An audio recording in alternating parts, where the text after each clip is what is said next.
Superman is the most powerful being on Earth, but all he wants to do is help. That is why he still matters. Hey, super friends. This is so exciting. We are on the precipice of Superman by James Gunn, a movie that I hope revolutionizes Superman as a character to the masses. Now, Superman came out in 1938. There's thousands of Superman comics. So if you just came from Superman by James Gunn and you want to start reading The Man of Steel, these are the books that you should start. First, we have All-Star Superman by Grant Morrison and Frank Quitely and Jamie Grant. This is on everyone's list of the greatest Superman comic of all time, and definitely one you should read after James Gunn's Superman.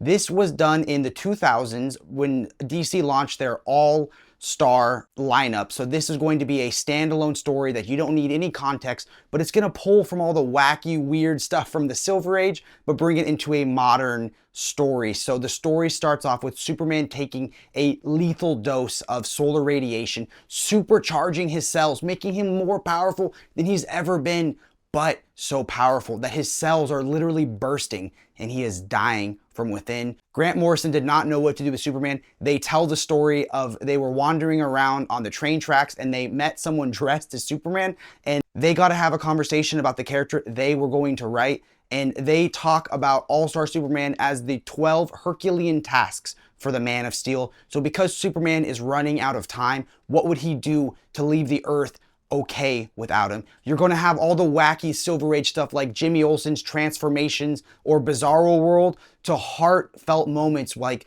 the issue where Lois Lane gets powers for a day, or where Superman gets a few seconds longer with a loved one before they pass away. It's an incredible story that you can read and reread over and over again, and you are going to love it. And there's a whole world of Superman comics to read afterwards. I like to say the most iconic Superman stories of all time are either his origin, which we'll get to, or his deaths, like All-Star. This is, spoiler alert, another one where Superman dies, the death of Superman, or death and return of Superman.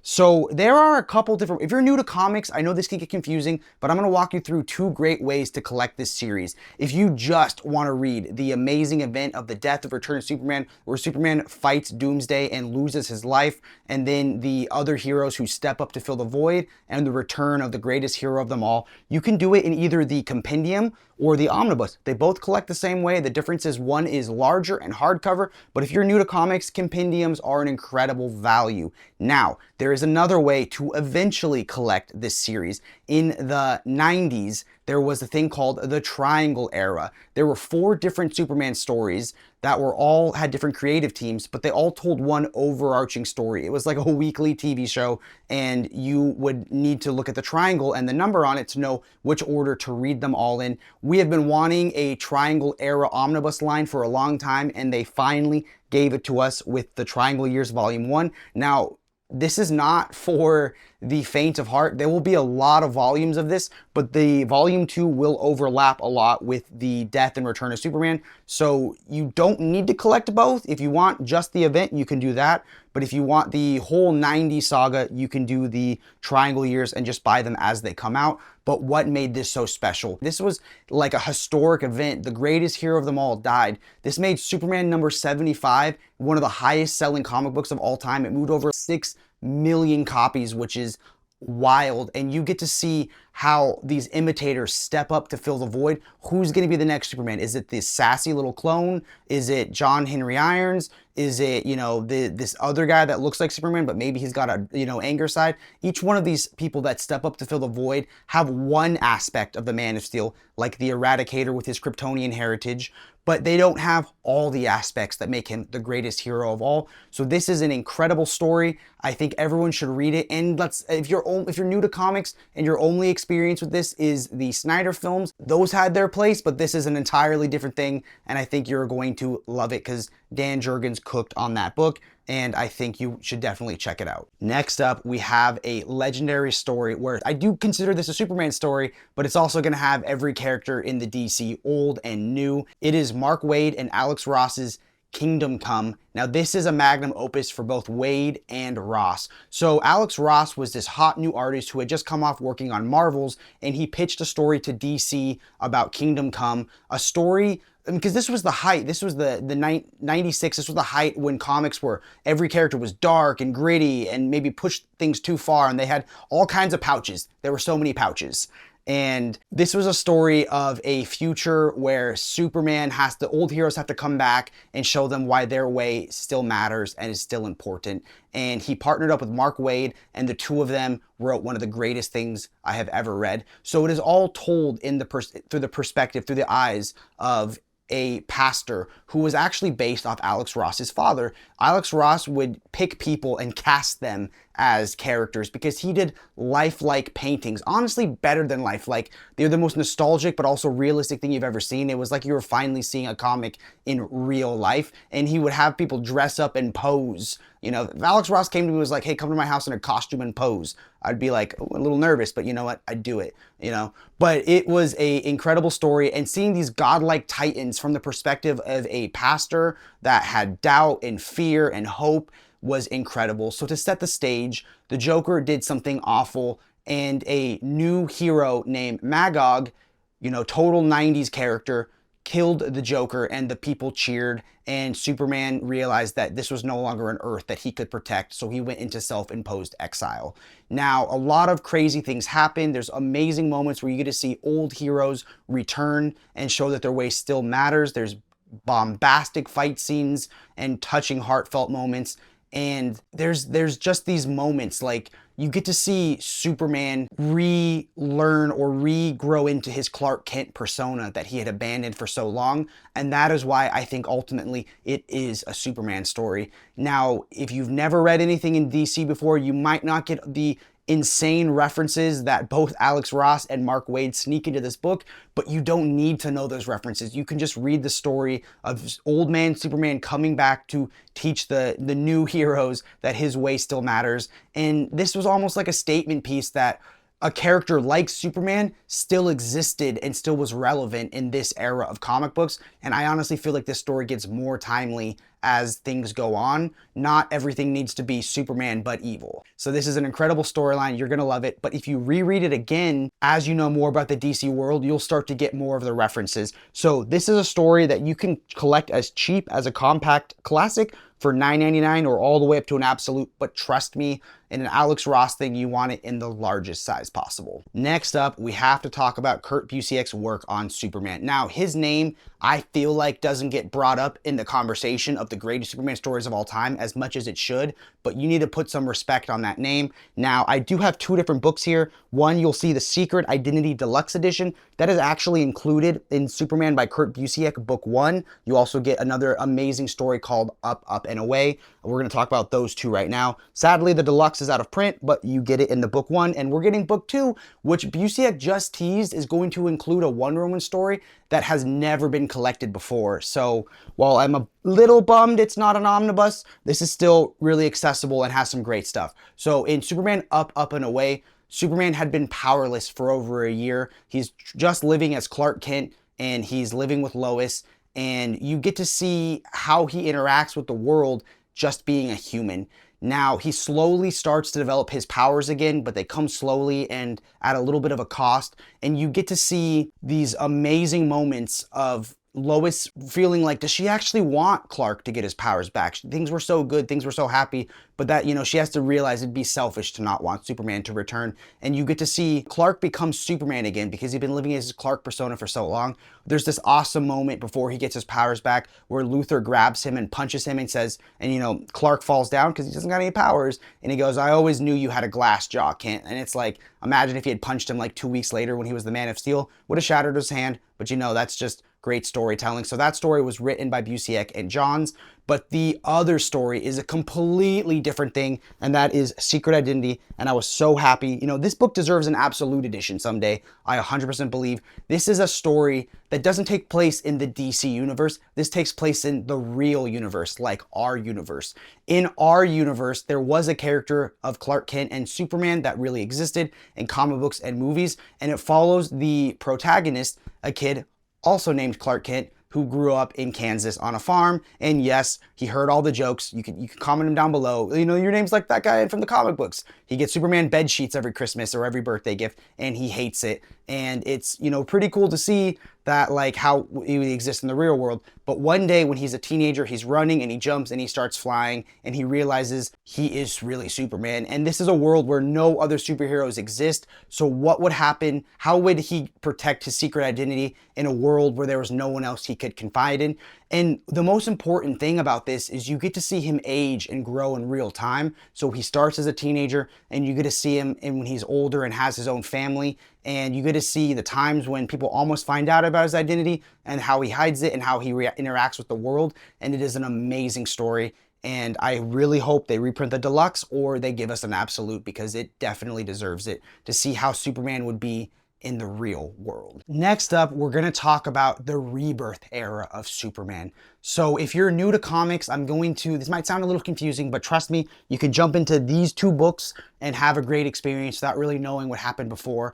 But what you need to know is that DC had a new continuity where Superman wasn't the character we knew for decades. He was younger, a little more angry, had a little more of a chip on his shoulder, and this is the return of the original Superman back from the Doomsday fight and all those crazy moments that we've talked about so far. This is the return of the original pre-New 52 Superman.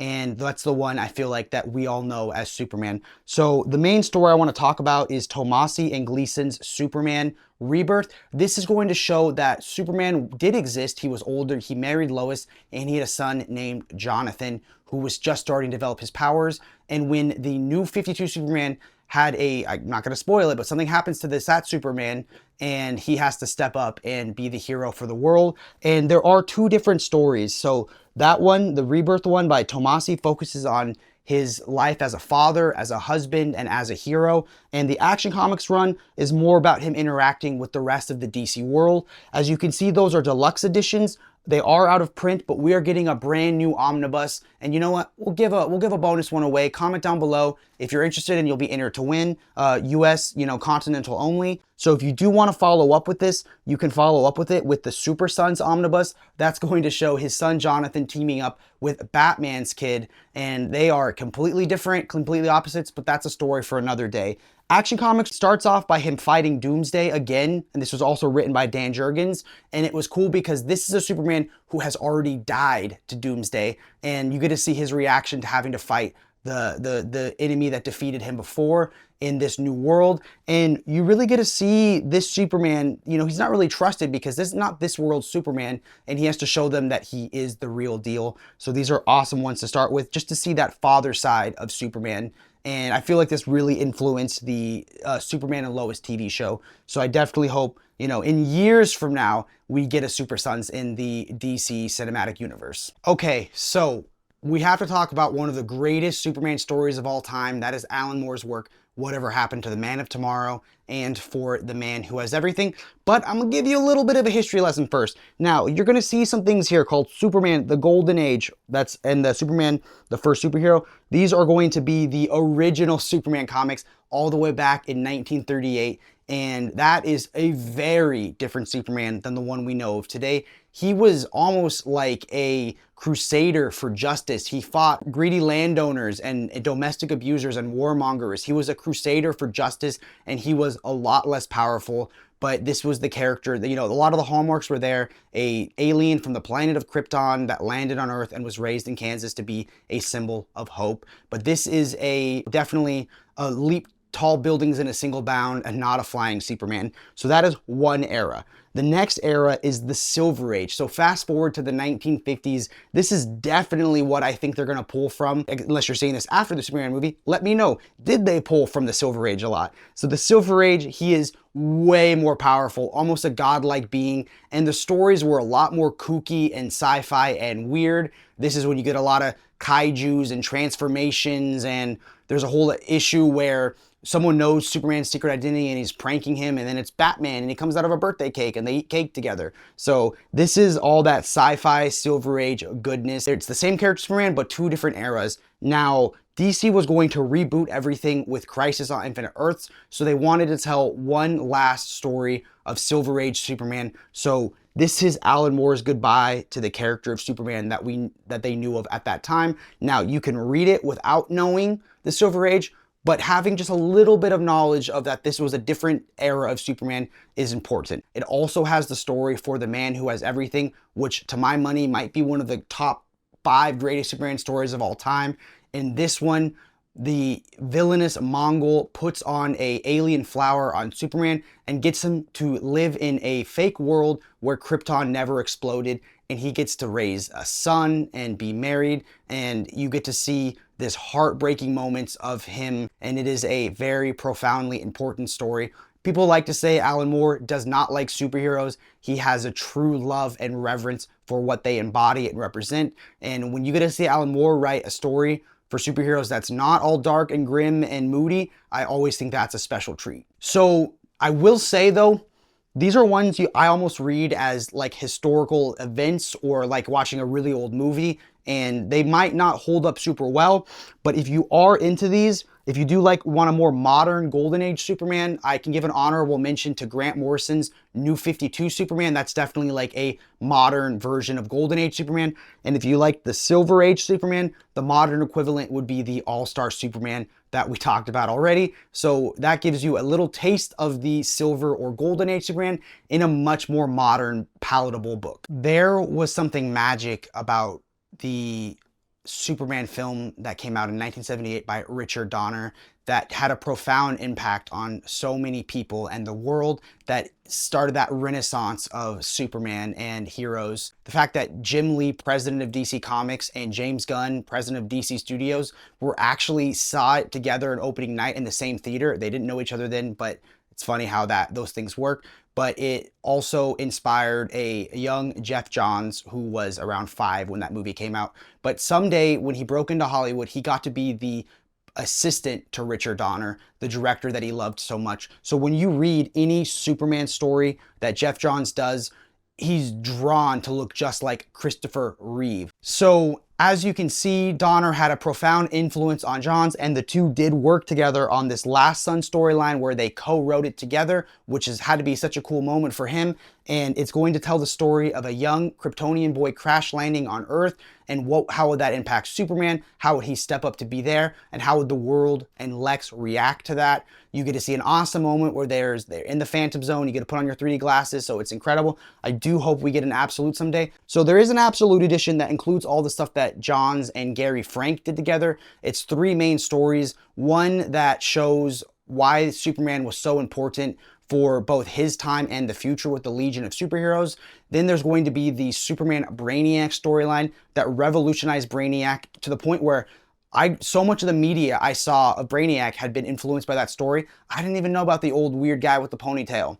And it's also going to include Secret Origins, which is Johns' interpretation of the Man of Steel's origins that ties together a lot of nostalgia and hope for the future. There's a moment in Secret Origin that I love so much, which is Clark first gets to Metropolis. He's walking through the city and he bumps into a woman because he was staring at the sky, and she's like, "What are you doing? You're clearly new here. It's Metropolis. No one looks up at the sky. We just go where we're going." And at the end, she bumps into someone else and she goes, "Don't worry about it. It's Metropolis. Everybody looks up into the sky to get a glimpse of Superman." So he changes everybody. And in Secret Origin, he kind of re-ties together the character of Superboy. So in some other origins, Superboy was omitted, but I do think that's an important part of the character, as well as his friendship back with the Legion of Superheroes. The first time he had other people he could relate to. So those are all really important. Just give me a big old collection of Geoff Johns Superman, because I would read it and love it, because Superman is so important. My belief of the character is that he's not boring. He's the most powerful character in the world, so you can write the stakes as big and as crazy and bombastic as you want, but he shouldn't get over that with his powers. He should save the day by being the most human, the most kind, and the most good, and that is why he's so important, because he is so powerful, but also so human. Now a book that is very special to me, Superman Up in the Sky by, I feel confident to say this, friend of the channel, Tom King, and Andy Kubert. Now, this isn't your typical Superman story. Back in the day, you used to be able to get comics at the drugstore or the pharmacy or a Walmart, not just at an exclusive direct market store like a comic book store. So Walmart was like, what if we bring them back? We'll make these things called the Giant Comics, which would have some old reprints, but they would put these really interesting creative teams on the characters. So Bendis was on Batman, which was rad, and you had Tom King on Superman. Now, Tom King loves the character of Superman, and I have gotten to interview him twice and talk about this book. So he talked about how if he never got to write Superman again, he wanted to write every Superman story, you know, that he could tell. And it worked for these Walmart exclusive giants because they were in the back of the Walmart, hidden behind the Pokemon cards and the candy. And maybe you'd grab number 3. The story had to work. If you hadn't read 1 and 2, it had to work as its own story, but also work as a bigger story if you read all of them together. So what is this story about? This story is about how far Superman would go to save even just one person. So one young girl named Alice is kidnapped out into outer space, and Superman wrestles with the fact, can he leave Earth undefended to go save this one girl? Now, this is similar to All-Star, where they're like smaller vignettes of stories that all tell why Superman is important. One of them, he's in a boxing match that he can't punch his way through. One of them is, Tom King joked about this, how creative I am. He gets hit by red lightning and split into Superman and Clark. And why, you know, how do they get off that situation? Why are they both important? There's one panel that I think speaks to the dichotomy of their relationship more than anything else, where Superman says, "You're weak," and Clark looks at him and says, "You never made me strong." So that is a really powerful moment. And then one of the best, there's a moment where Superman gets asked every question that readers have ever wanted to know, such as, who'd win in a fight between you and Batman? Did you make Lex Luthor bald? All those things. And you get to see Superman answer in the best way possible. So this is such a special book. We got the deluxe edition. Someday I bet we'll get the absolute. And this is so cool to see how this grew from a little kind of like paper magazine in the back of a Walmart to a deluxe that I genuinely treasure. Next up is another story that I truly do believe they're pulling from the Superman movie, and that is Jeph Loeb and Tim Sale's amazing, everything they do together is amazing, one of the most iconic duos in comics, amazing Superman for All Seasons. This is a book that almost feels like reading a poem or poetry. It is split into 4 seasons of Clark's life, winter, fall, but also seasons of his life, each one narrated by a different friend or foe, loved one or enemy that Superman interacts with. And this isn't so much about what Superman does, it's more about becoming Superman. So you get to see him go from a nervous, shy farm boy on the farm to what makes him the greatest hero in the world by the people he interacts with and impacts. So you have Lex and his relationship on full display. They hate each other. You get to see his relationship with his parents. There's this awesome moment where they're nervous about their son and they're talking about him, and she's like, "We shouldn't be so loud." And he goes, "Don't worry, he could never hear us. He's got super hearing." He heard him and he looks sad on his bed, and it's kind of a bummer. The art is amazing. This might be one of Tim Sale's best books ever. Each one feels like you're looking at some timeless Norman Rockwell painting, except it looks better, and it is just awesome. I think Lex can't fight Superman in a head-on-head battle, but the way that he tries to shift the public perception of Superman. So in this one, you have a woman going out claiming Superman made her husband sick. He's carrying some sort of alien virus, and you get to see Lex stroke the fears of that and try to turn people against him. You get to see the rise of a villain named Toxic, not Toxica like Jordan said, it's Toxic. And you get to see how Superman doesn't know, is he really making the world a better place? And this is one of the best origins with just timeless art. I'm so happy we have the Absolute Edition, and these amazing Superman stories that you can read on their own are perfect for the Absolute Edition. I just want everything Tim Sale in the largest size possible. Next up is, if you can believe it, another Mark Waid book on this list, Superman Birthright. Now, this is one that I feel like is in everyone's top list. Maybe it's not number 1, but Mark Waid is okay with that. They recently did a big poll to promote the Superman movie by James Gunn. They asked all kinds of famous comic book writers what the best Superman story of all time is, and Mark Waid said, you guessed it, All-Star Superman. He said he is perfectly happy being the Solari to Morrison's Mozart. He is okay being the second best. But honestly, sometimes I read this and it's my favorite Superman story. So Mark Waid was tasked in 2003 with revamping Superman's origin story for new readers. The artist was Lynn Francis Yu and Dave McCraig on art. So it is a incredibly modern take on Superman's origin story. It's really streamlined, and when I first read this, I put on the Man of Steel soundtrack and it totally fit.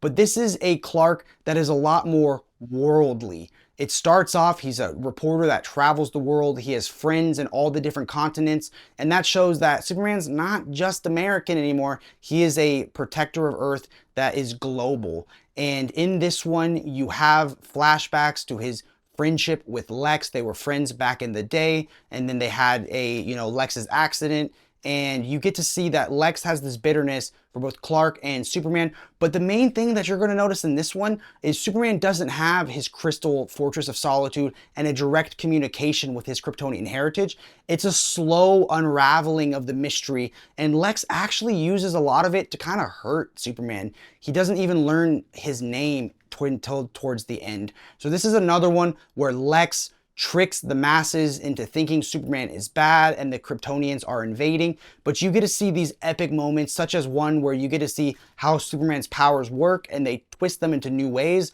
that I haven't seen done before. And you get to see this epic moment where the population of Metropolis and the world has started to doubt Superman, and his symbol of hope is ripped off his chest, and you get to see him kind of get beat down but still rise up and still try to protect everyone. And I think the moment that this book becomes truly special is when the people hand back his emblem, back the symbol of hope, and he realizes he is their protector. They believe in him, and they're not going to fall for Lex's plans. So this one we do not have an absolute edition of yet. We did just get a compact classic, which you can get for $10. It'll be linked down below. But the big news is I am blessed to get to talk with Mark Waid July 14th about Superman, about all his work. Mark Waid is a walking, living encyclopedia, so much that he's currently writing a new history of the DC Universe, which is 4 issues that streamlines the continuity completely. So this is someone who, he's humble enough to be okay being your second favorite Superman story, but it's one that I definitely think should be some people's favorites, and we should get an absolute for, and I'm so blessed to get to talk to him. I'm very excited. Please check it out. That would mean the world to me to support it and support what we're trying to build here. Last, and certainly not least, is Superman Smashes the Klan. Now, this was based on a old 3-part radio series called the Klan of the Fiery Cross that helped expose the hatred of the Klan and mock their traditions, and really helped open the eyes through Superman of how bad and terrible those groups were. Now, this is a book, even though it tackles themes like race and the immigrant story, that you could read if you are an adult, you could read it if you were 7 years old, and you could enjoy it. It swaps out the radio drama with a kind of poppy, fun, fresh manga-styled influence, and it is just a masterpiece. It is done by Jean Lewin Yang and a artist group duo known as Guru. I know I butchered those names, I did my best, but this tells the story of a young immigrant family that moved to Metropolis, and they face what a lot of immigrants face. They face hatred and bigotry. They have good moments and they have bad moments, and they have run-ins with the Klan. Now, this parallels Superman's identity. Superman himself is an illegal immigrant, and yes, that is very important to the character. In this one, he's scared of his Kryptonian heritage, and it's not till the end that he learns to accept it and embrace it for who he is, because he's scared of how the world will treat him. This book is, as my friend Taylor Talks Comics calls it, the great American novel. It's got baseball games and apple pies. It's got small funny moments and deeply hurtful hatred. You have a young boy unlearning the brainwashing of his racist uncle, and at the end you have Superman and the immigrant family learning to step into the light for who they really are. This is amazing. It is meant for younger readers, but anyone can read it, and I am dying for it in a larger format. Give me an absolute edition and I would adore this book. So I have to put this on here. It is one that I was blown away reading and everyone needs to check out. And then at the end of it, after the storyline, you get a timeline from the radio show to how this book was created, and it's just truly, truly special. If I could say one Superman comic should be taught in schools for children, it should be this one. And that's gonna bring this video to a close. If you watched this the whole way through, thank you so much. And we are going to do a giveaway for anyone in the continental United States. Comment down below what your favorite Superman book is of all time, and you'll be entered to win a Superman Omnibus that's in print of your choosing, courtesy of Organic Price Books and The Brave and the Boys. So I wanna remind you that we also have an Instagram where we are doing awesome work with creators and with different publishers for photographs of their books. Jordan is an artist and you have to see it. So please go follow us on there. And thank you so much. If you liked this video, please smash that like button. It really helps the algorithm know that this was a good video, and it helps us know that we are doing a good job. So thank you so much. You're the best people in the world. Keep reading and stay brave.